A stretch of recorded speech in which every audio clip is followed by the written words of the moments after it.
Consider a lynch mob in a democracy. 35 horseback riders chase one lone gunman.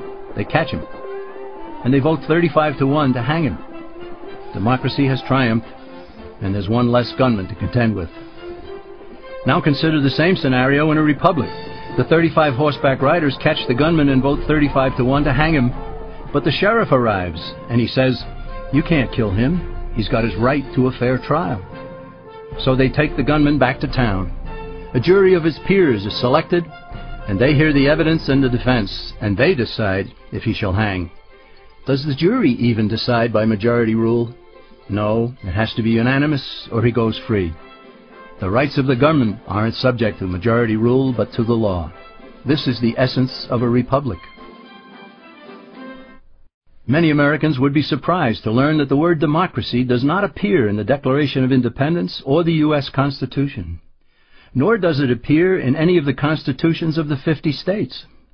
The founders did everything they could to keep us from having a democracy.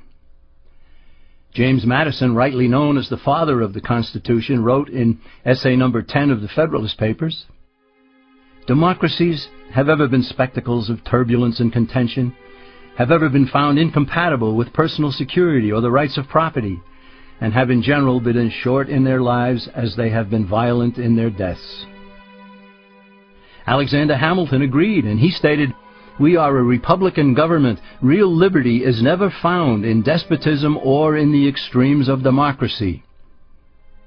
Samuel Adams, a signer of the Declaration of Independence, stated, "Democracy never lasts long. It soon wastes, exhausts, and murders itself." The founders had good reason to look upon democracy with contempt, because they knew that the democracies in the early Greek city-states produced some of the wildest excesses of government imaginable. In every case, they ended up with mob rule, then anarchy, and finally tyranny under an oligarchy. During that period in Greece, there was a man named Solon, who urged creation of a fixed body of law not subject to majority whims. But where the Greeks never adopted Solon's wise counsel, the Romans did. Based on what they knew of Solon's laws, they created the 12 tables of the Roman law, and in effect built a republic that limited government power and left the people alone. Since government was limited, the people were free to produce, with the understanding that they could keep the fruits of their labor. In time, Rome became wealthy and the envy of the world. In the midst of plenty, however, the Roman people forgot what freedom entailed. They forgot that the essence of freedom is the proper limitation of government. When government power grows, people freedom recedes. Once the Romans dropped their guard, power-seeking politicians began to exceed the powers granted them in the Roman Constitution. Some learned that they could elect politicians who would use government power to take property from some and give it to others. Agriculture subsidies were introduced, followed by housing and welfare programs. Inevitably, taxes rose and controls over the private sector were imposed.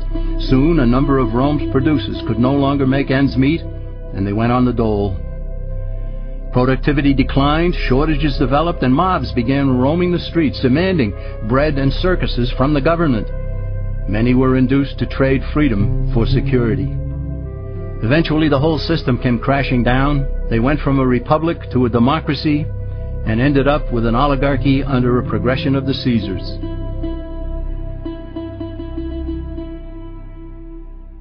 Thus, democracy itself is not a stable form of government. Instead, it is the gradual transition from limited government to the unlimited rule of an oligarchy. Knowing this, we as Americans are ultimately left with only two choices. We can keep our republic, as Franklin put it, or we will inevitably end up with an oligarchy, a tyranny of the elite. Just as there is widespread confusion regarding political systems, there is similar confusion in the economic arena. All during the 20th century, Americans were led to believe that there was a great struggle going on between capitalism and the communist world. Undoubtedly, a struggle existed, but the real adversaries were rarely identified properly.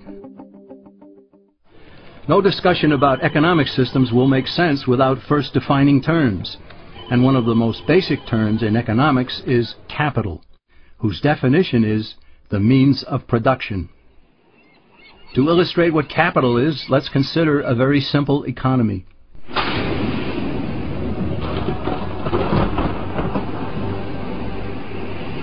On the sands of a small island, a castaway has just washed ashore. He has no food and he's hungry. He searches the island, he finds no berries, coconuts, or anything edible. He goes back into the water and tries to catch fish with his bare hands, but he fails. So he goes back up on shore and he finds a bush. He breaks off a branch, he gnaws at one end to make a sharp tip. Back into the water he goes, and with his spear, he catches fish. His spear is capital. It's the means of production for catching fish. He gave some of his time and some of his energy to produce something he could not eat, but something that would help him to produce something that he could eat. Capital, therefore, can be tools, machinery, and even a man's handmade spear to catch fish. Such being the case, consider that the communists in the former Soviet Union, as well as in China and Cuba, have always used tools and machinery. Officials there even view people as capital. Therefore, by strict definition, are not communists capitalists? For that matter, isn't everyone a capitalist? And so, is not every economic system a capitalist system? What then is the difference between what the communist system is and what the American capitalist system is supposed to be? The difference is ownership of the capital. Is the system monopolistic, state-controlled capitalism? Or is it competitive, free enterprise capitalism? It is between these two opposing economic systems that a battle has always raged. Let's also define free market. Basically, it's a self-regulating system in which all parties are completely free to transact with one another. But where force, fraud, or injury damages one party, the government's role is only to punish those who commit such offenses and to vindicate the rights of the other party. This protects the integrity of the free market, or free enterprise system, without intervening in it. The term private property also needs clarification, for private ownership and control of property is a key component in the free enterprise system. In order for ownership of property to be full and complete, all four of its aspects must be met. These are title, control, use, and the ability to dispose of what a person owns.